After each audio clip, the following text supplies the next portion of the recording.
Hello everyone, it's me Angel. Sa video na ito, pag-uusapan po natin kung sino-sino ang mga SSS members, pensioners, mapa-SSS, GSIS, survivor, or disability, at mga senior citizens na makakatanggap nitong uplift assistance worth 2,000 pesos monthly na kung saan mag-uumpisa na po ang distribution nito ngayong araw, July 20, 2026. Di ba po naka-classified into 3 groups na kung saan itong group 1 ay for 4-piece at walang gutom program. So ang i-discuss lang natin today ay ang group 2 and group 3. At tandaan nyo po mga ma'am and sir ha, hindi nyo po ito kailangang applyan. Hindi nyo kailangang magpalista dito dahil meron na pong listahan na binabasihan dito. Okay, so dito po sa group 2, maaari po na ikaw, pensioner, or ikaw senior citizens kahit hindi pensionado, ay pwede kang pasok dito. Basta, pasok ka rin doon sa mga qualifications na babanggitin natin dito. Dahil hindi po porket na pensioner ka, hindi po porket na senior citizen ka, ay automatic na kasama ka dito. Meron itong qualifications at ito yon. Number 1, natukoy ng pamahalaan batay sa datos ng 2024 Community-Based Monitoring System na isinagawa ng PSA at Department of Economy Planning and Development. Pangalawang qualifications, dapat hindi ka kasama. Hindi kasama sa 4-piece at walang gutom program ng DSWD.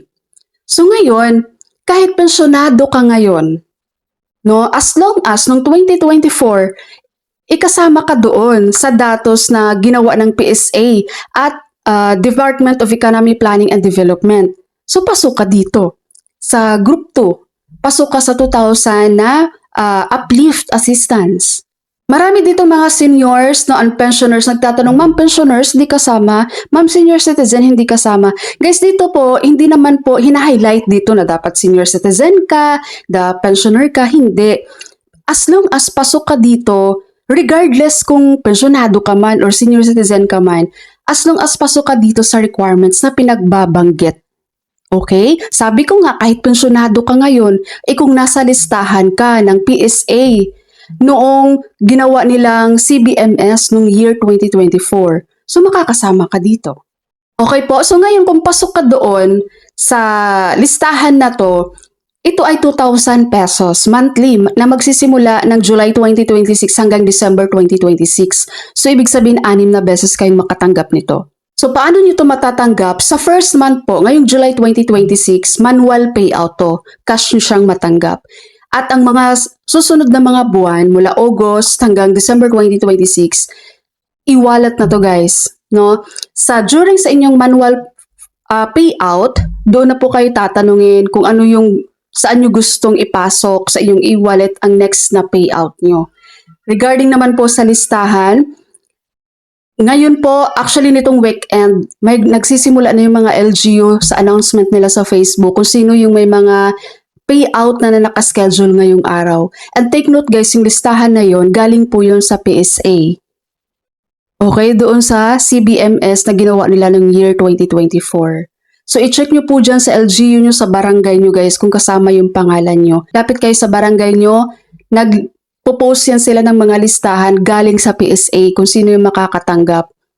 Yun. Okay? Sa barangay nyo or sa LGU nyo. At sa mga magtatanong dyan, ma'am, paano ba namin ma-make sure kung talaga bang wala kami sa listahan ng PSA? May email address dito ang PSA. Ito, info@psa.gov.ph. Pwede po kayong mag-email dyan to confirm kung talaga ba yung pangalan nyo ay hindi kasama dito sa 2,000 uplift na cash assistance. Clear po, group 2. So yung mga pensioners natin and senior citizens, sa group 2 kayo pasok. Tingnan nyo na lang din kung qualified kayo. Okay? So ngayon po, proceed tayo dito sa group 3. Itong sa group 3, para ito sa mga employed SSS member. So dito, merong 4 to, guys, na qualifications. Pag dito sa 4 na to, meron ka na isang ligwak, meron ka nang hindi pasok, ay ligwak ganun ka na, hindi ka na pasok dito sa 2,000 pesos na uplift cash assistance. Number 1 na qualifications, dapat employed. At kasama sa 2024 CBMS ng PSA.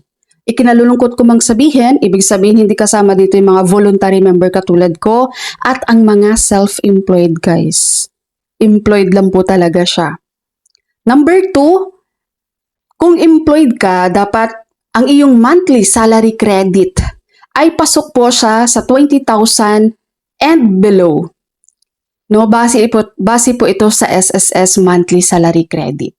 So ito sa 20,000 and below guys, nakita niyo yung sa screen, ito yung updated na SSS contributions table. So dito, makikita nyo dito ang range of compensation. Ibig sabihin kung saan dito pasok yung nagre-range ang iyong salary. So kapag yung salary mo guys ay pasok siya ng 20,749.99 and below.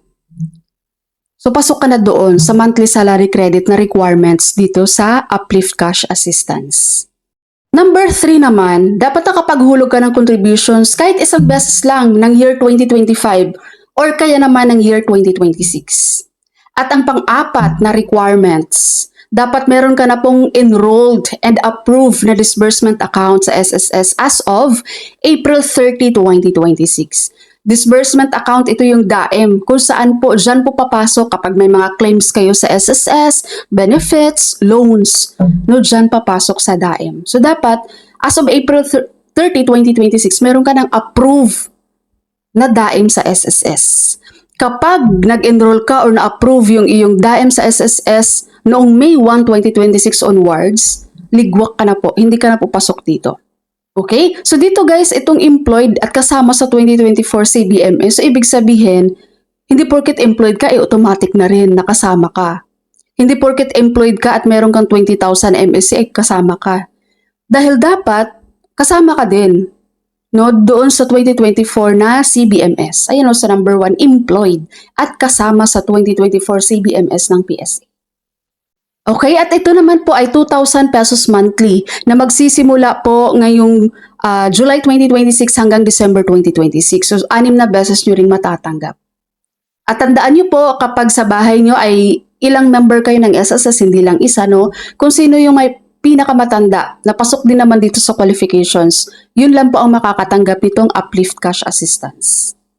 Paano nyo ito matanggap guys? Automatic po na i-credit ito. Automatic na ipapasok ito ni SSS sa inyong disbursement account.